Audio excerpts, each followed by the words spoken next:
वन्दे ब्रह्मपुरादीपं श्रीसहजानन्दं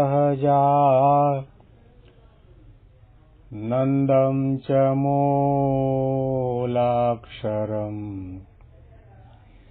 श्रेयस्कारणसद्गुणैकनिलयम् श्रीप्रागजिह्वावथ ब्रह्मोपासनधारकं गुरुहरिं यज्ञं तथा योगिनं इत्येवं प्रमुखं महन्तमनिशम् श्रीजीस्वरूपं मुदा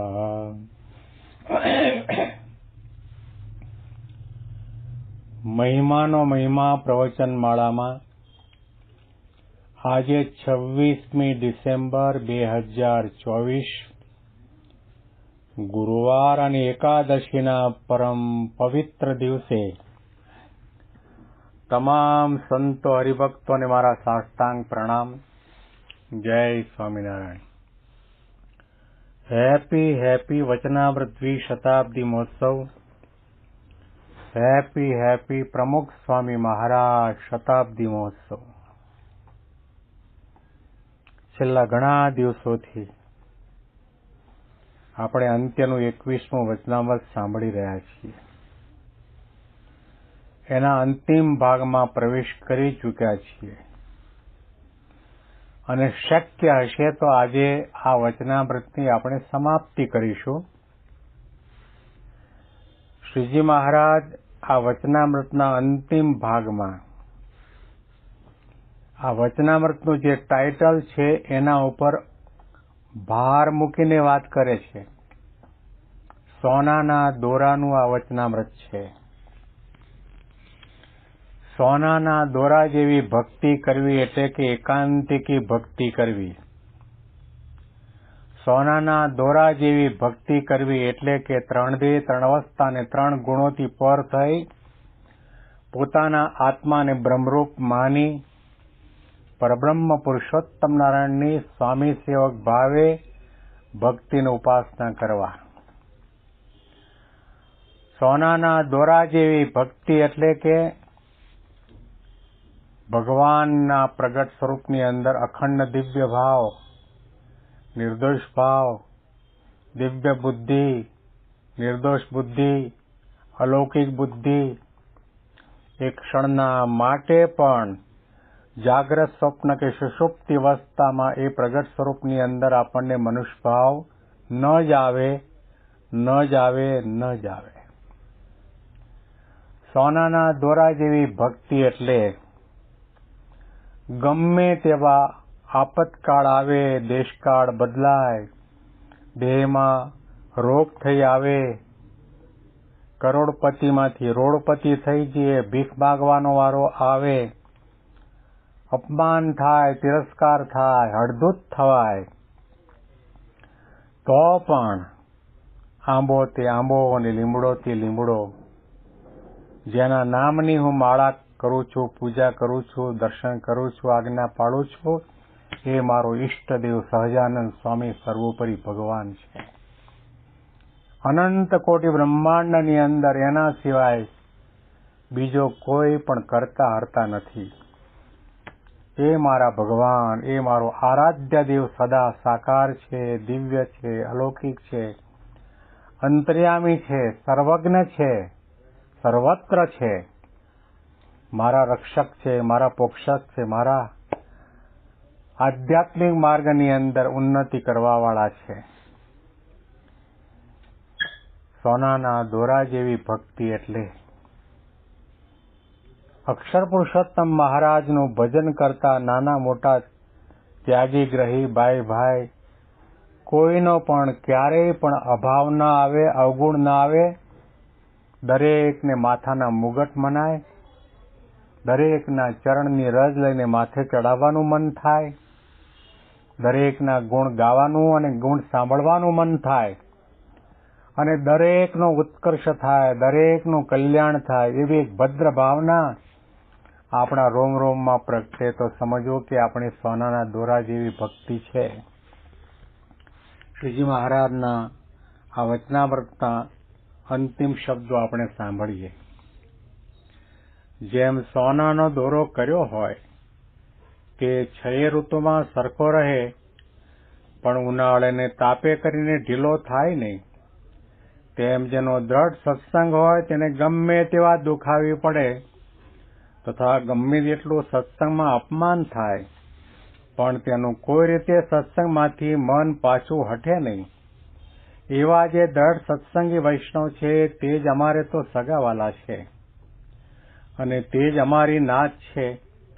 અને આ દેહે કરીને પણ એવા વૈષ્ણવ ભેળું જ રહેવું છે અને શ્રી કૃષ્ણ ભગવાનના ધામમાં પણ એવા વૈષ્ણવ ભેળું જ રહેવું છે એમ અમારો નિશ્ચય છે અને તમારે પણ એમ જ નિશ્ચય રાખ્યો જોઈએ. શા માટે? જે તમે સર્વે અમારે આશ્રિત થયા છો માટે અમારે તમને હિતની વાત હોય તે કહી જોઈએ અને મિત્ર પણ તેને જ જાણવો છે પોતાના હિતની વાત હોય તે દુઃખ લગાડીને પણ કહે એ જ મિત્રનું લક્ષણ છે તે સમજી રાખજો. ભારે ભરખમ વાતો છે. કદાચ કોઈ કાચો પાકો હોય, જ્ઞાન દ્રષ્ટિ ન હોય, વિચારને પામ્યો ન હોય, મહિમાની દ્રષ્ટિ ન હોય તો મહારાજના શબ્દો એને બહુ કઠણ લાગે. મહારાજે કહ્યું કે આવી રીતે જે વર્તે છે એ સત્સંગી વૈષ્ણવ છે, એ જ મારા સાચા સગા છે.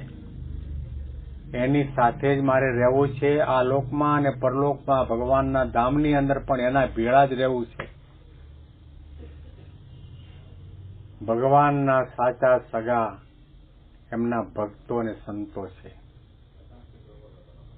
એવું ન માનતા કે તમે પટેલ કુળમાં જન્મ લીધો અથવા તો લુહાણા કુળમાં જન્મ લીધો અને મહારાજ તો બ્રાહ્મણ છે તો પછી એમના કુળના આપણે કેમ થયા.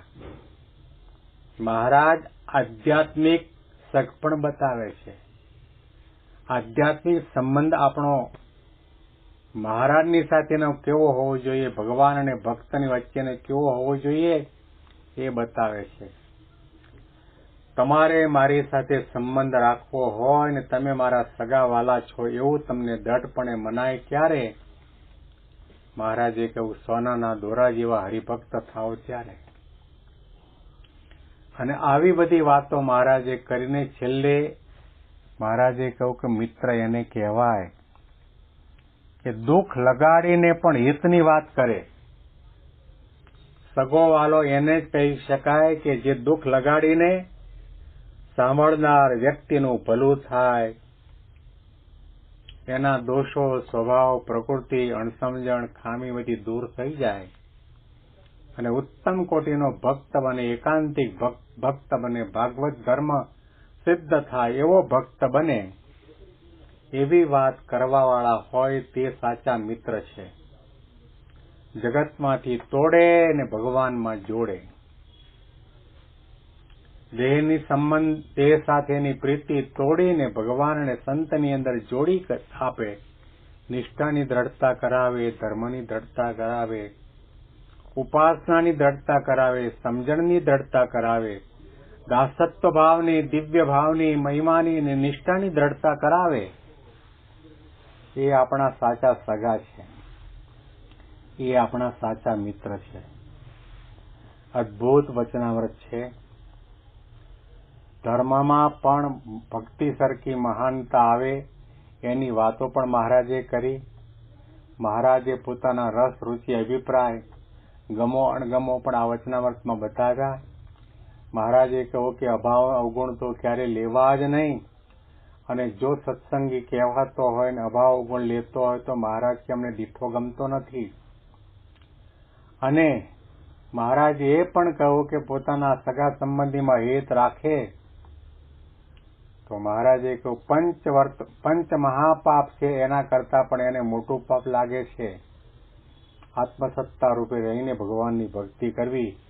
આવી અદ્ભુત વાતો આ વચનામૃતની અંદર મહારાજે બતાવી છે.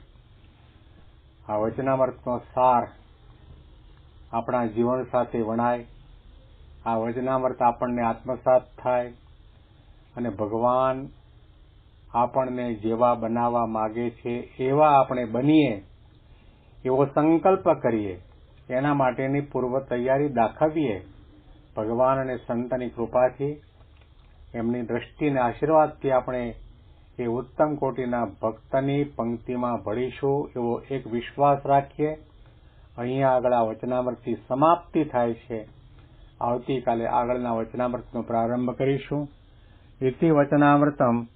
એવી રીતે હે ગરડા અંત્ય પ્રકરણનું 21મું વચનામૃત જે તે થયું.